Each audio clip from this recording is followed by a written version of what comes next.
Dr. Shao, thank you very much for your very generous introduction. And then Representative Yang Chang-soo, it's very great. Korean mission in Taipei. It's nice to meet you again. First of all, I would like to express my deepest appreciation to Dr. Chen Tan-sun for allowing me to join as a luncheon speaker in the prestigious Yushan Forum today. As a former president of Korea Development Institute, Korea's leading think tank, I am quite sure that the Prospect Foundation is not just a think tank. Under your leadership, it has become a think and do tank. So personally, it is not only honorable, but also very exciting to join the Yushan Forum with most knowledgeable and insightful participants, distinguished participants.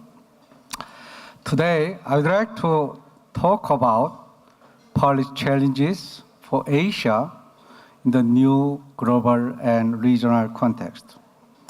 Yesterday and this morning, I really enjoyed the impressive program in the forum. So I made my mind to start with just a few words as food for thought on changes and continuity during past 10 years. If I may start with changes, I believe that the foremost change has been the development of information technology. We are in the middle of a giant move toward the digital age. 6 billion people now have access to a cell phone, and 3.5 billion can access the internet. With the emergence of mobile networks, we now enjoy ubiquitous connection to the internet and instant access to information. Social network services have made it possible for people to stay connected without any geographical restrictions. In other words, connectivity has emerged as a key factor to be highlighted whenever a blueprint for future is crafted. With this trend, Korea has emerged as a global leader in the internet connectivity with the world's fastest internet connection speed. Also, Korean dramas and songs have gained a wide popularity online in Asia and beyond, as evidenced by the well-known YouTube Gangnam Style. Second, the rise of Asia has become much more evident in the past 10 years. In particular, Asia has become a real locomotive of global economic growth. Over the past 10 years, Asia's share in global GDP has risen from 27% to 39%, and Asia's trade volume has increased from 28% to 33%. The third change is, while there is much progress to cheer at the global levels thanks to increased trade and technological changes, most governments have not ensured that gains from economic growth are broadly shared.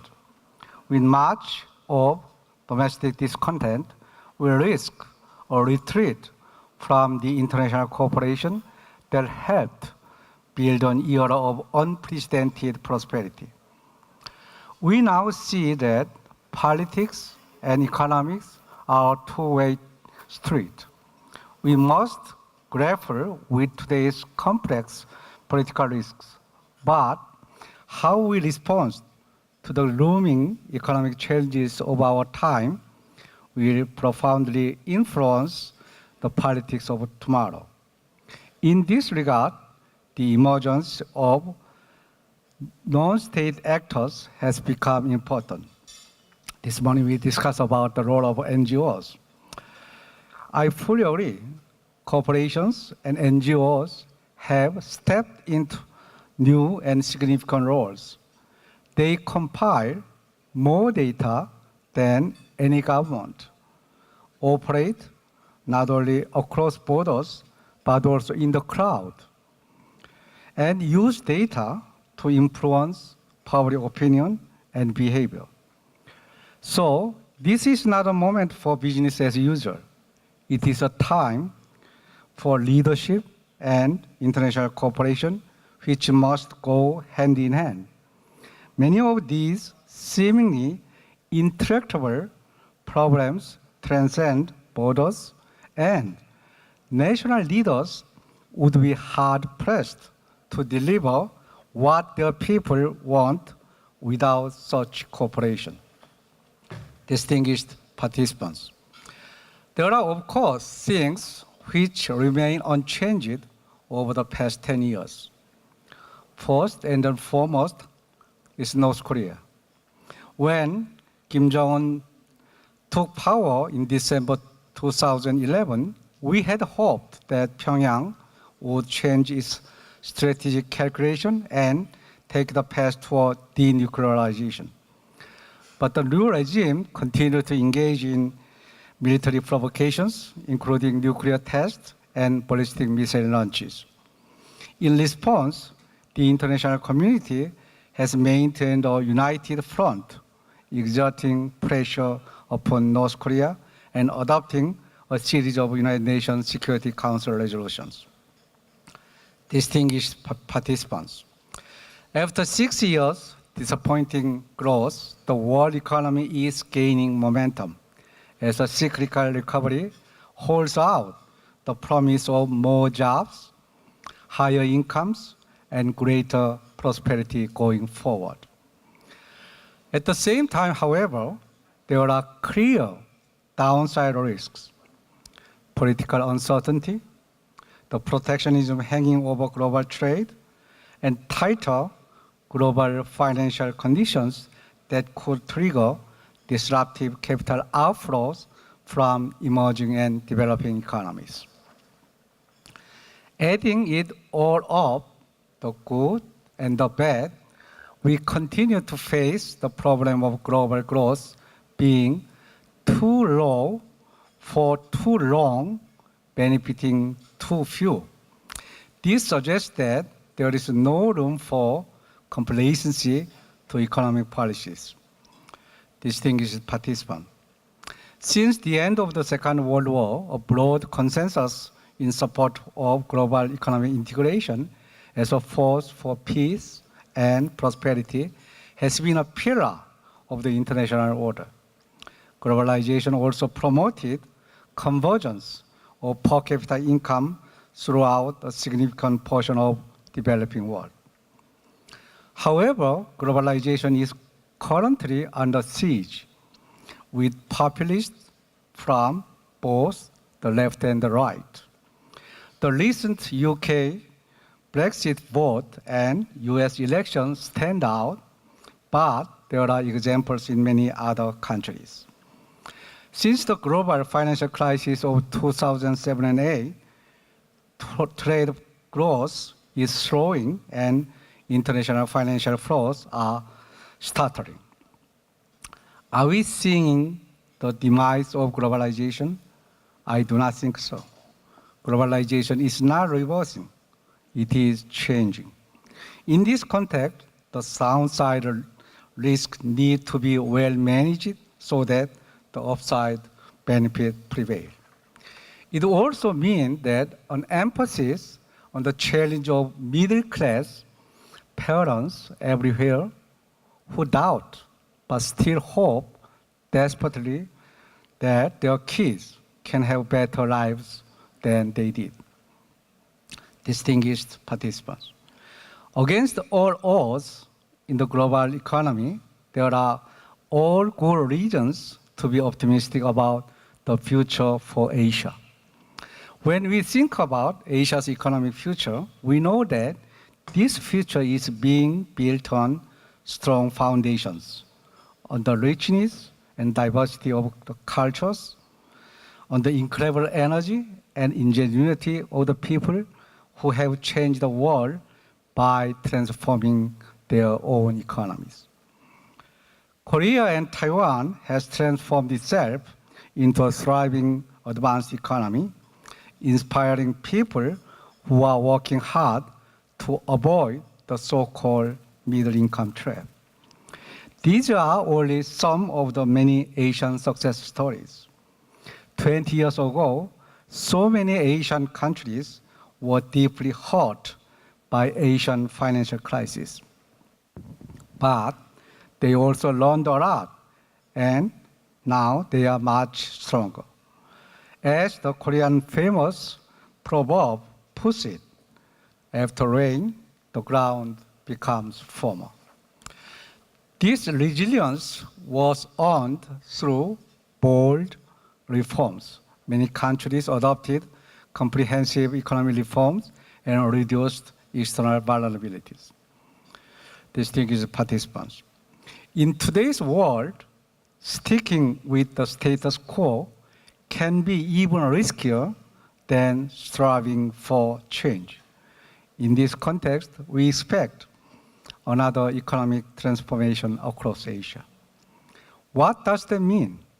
It means that countries can build on the progress made so far while addressing new challenges. These include immediate challenges such as new financial vulnerabilities and the risk of protectionism, but also longer-term challenges such as productivity growth, inclusive growth, and international cooperation. Distinguished participants, productivity growth has slowed down significantly in recent years across a large set of economies, including developing economies. Productivity is not everything, but in the long run, it is almost everything. This would require governments to pursue comprehensive structural reforms to improve corporate governance, the business environment, and competitiveness. In addition, decent work, job security, and employment benefits can also contribute to boosting productivity growth. There also needs to be a greater international policy coordination and support to facilitate transfer and exchange of technologies, which can also help stimulate productivity growth. Just as we need more innovation, we also need more trade. Trade also has a powerful positive effects on productivity. Trade promotes innovation sharing and encourages firms to invest in new technologies and more efficient business practices. As for the potential growth, Asia can seize its demographic opportunities. Consider the immense potential of young and growing population in countries such as India, Indonesia, and the Philippines. By lifting productivity and creating more higher quality jobs for a growing workforce, these economies can reap this demographic dividend. IMF analysis shows that a growing workforce can add 1 full percentage point to their annual growth over the next 3 decades. As Mrs. Shimp emphasized in her luncheon speech yesterday, the demographic reform that has worked in all countries around the world is to boost the proportion of women in the workforce. Some countries could further increase their focus on reforming secondary earner taxation and boosting childcare benefits and tax incentives for part-time work. And most developing countries can benefit from expanding girls' access to high-quality education and promoting women's access to finance. Distinguished participants, we have seen from we have seen benefits from fostering more inclusive growth. To put it simply, when the benefits of growth are shared more broadly, growth is stronger, more durable, and more resilient. I am under no illusion how difficult it is to achieve such inclusive growth. It requires actions that go beyond just economics, and they can be very different from country to country. But we do know some policies that work. Well-designed public investment in education not only raises underlying growth, but increases human capital and the earning potential of low-income people. Looking ahead, all governments need to do more to help citizens prepare for major technological advances. As the futurist Andrew McCarthy put it, the key to winning the race is not to compete against machine, but to compete with machine. That requires a commitment to lifelong learning, from early childhood education to working place training to online courses for seniors. The government could also focus more on well-designed assistance for job search and job matching, including through online tools. In countries with population aging, there is also a sense that today's policies should not disadvantage future generations who would be left to pay for the imprudent actions of today's generation. That includes a damaged environment, dilapidated infrastructure, and high public debt. In this regard, the impact of aging society, especially through pension system and healthcare costs, is not just an advanced economy phenomenon. Many Asian countries also need to make their system safe for the last generation. Distinguished participants, more shocks on the scale of those that created the new global economy likely are not in the cards, but the political and economic aftershocks remain substantial. How can you address these issues? We need not only safety net policies which protect those subject to job loss through unemployment benefits, but also trampoline policies that offer a springboard to new jobs. Both are important, but trampoline policies help people adjust faster when economic shocks occur. However, there are not silver bullets. None actually exist. But if we want to keep globalization alive for the next generation, there is no alternative to ensuring that it works to the benefits of all. Distinguished participants, in our hyper-connected world, national policies tend to have major spillovers across borders. We are all sitting figuratively in the same boat. As Confucius said, he who wants success should enable others to succeed. This is why we need to encourage countries to support strong international cooperation. More recently, we worked together to ensure that the Great Recession did not become another Great Depression. Fostering more resilient growth, therefore, requires more international cooperation, not less. In that sense, restricting trade would be a self-inflicted wound that disrupts supply chains, hurts global output, and inflates the prices of production materials and consumer goods. The uncertainty in trade policy can also deter investment, a critical driver of growth. We need to cooperate to ensure financial stability, including a stronger global financial safety net to help emerging and developing countries better cope with capital flow volatility in times of distress. We also have to support reforms to improve governance and to fight corruption, including to combat tax evasion and avoidance, to help ensure that all pay their fair share. Last but not the least, we need to work together to accelerate the gains in living standards where needs are greatest. Helping low-income countries achieve the sustainable development goals is not only a humanitarian question, but also help billions of consumers to participate fully in the global economy.